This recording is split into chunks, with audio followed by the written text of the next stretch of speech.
लगता है कि आप यहाँ ज्यादा फंस गए? फंसे हुए तो मोदी जी है, अमित शाह है, बार बार आना पड़ रहा है उनको। चुनाव थोड़ा सा मतलब इस बार क्या टफ है क्या? थोड़ा सा ऐसा लगता है कि आपको?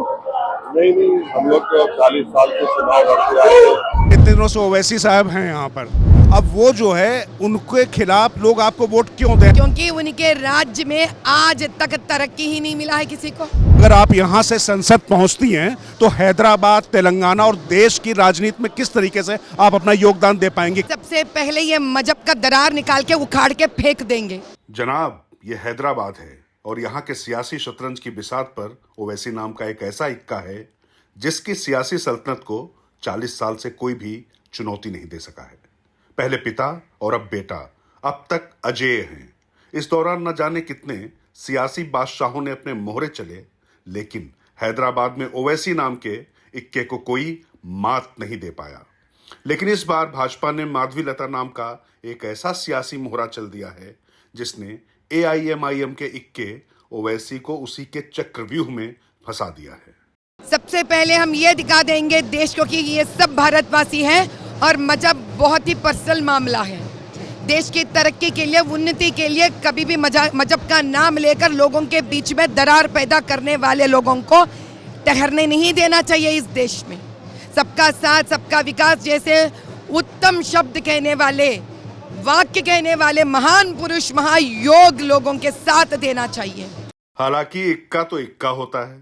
शायद इसीलिए हैदराबाद के सियासी संग्राम को लेकर असदुद्दीन ओवैसी दावा कर रहे हैं कि उनके सामने कोई लड़ाई में है ही नहीं और इस बार क्या आगे भी उन्हीं की सियासी सल्तनत चलती रहेगी। नहीं नहीं, हम लोग तो 40 साल से चुनाव लड़ते आए हैं जी आइंदा 40-50 साल लड़ते रहेंगे और इंशाल्लाह जी कामयाबी हमारे को मिलते रहेगी।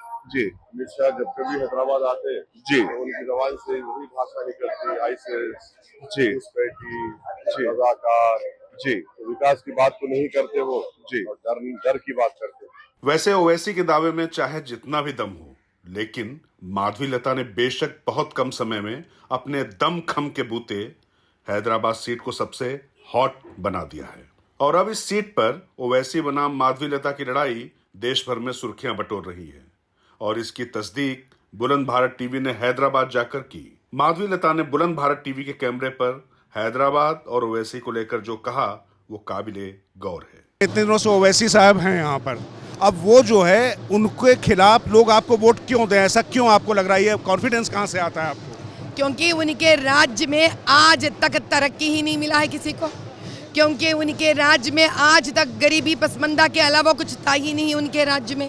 क्योंकि आज तक उनके राज्य में कोई स्त्री सुरक्षित नहीं थी और उनके राज्य में आज तक बेकार और बेरोजगारी के अलावा कुछ था ही नहीं। क्योंकि उनके राज्य में आंसू के अलावा आज तक कुछ था ही नहीं। लेकिन इसी हैदराबाद में जब बुलंद भारत टीवी ने ओवैसी से माधवीलता के बारे में सवाल किया तो फिर उन्होंने माधवी पर किस तरह के आरोप लगाए, जरा उन्हीं की जुबानी सुन लीजिए। बीजेपी की माधवीलता वो कह रही थी बात यहाँ हिंदू मुसलमान की नहीं, न्याय की। आपने इस क्षेत्र के लिए कुछ नहीं किया। 40 सालों में इस क्षेत्र में लोगों का विकास नहीं हुआ। तो हमको वो चैलेंज कर रहे हैं उनको कि आरटी एप्लीकेशन डाल लें। कोविड के दौरान में किसका हॉस्पिटल ब्लैकलिस्ट हुआ था? जी, उनका हॉस्पिटल ब्लैकलिस्ट हुआ था। क्यों? ओवरचार्ज कर रहे थे, लूट रहे थे। माधवीलता का हॉस्पिटल, अब उनका हॉस्पिटल। जी। तो सुना आपने ओवैसी किस तरह माधवीलता को घेर रहे हैं।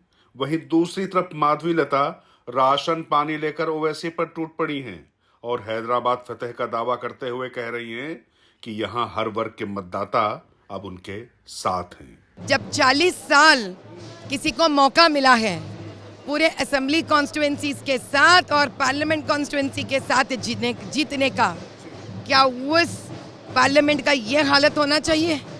अब की बार मुसलमान सच्चाई के साथ ठहरेंगे। अब की बार मुसलमान जो उनको तरक्की की तरफ लेके जाएंगे उनके साथ रहेंगे।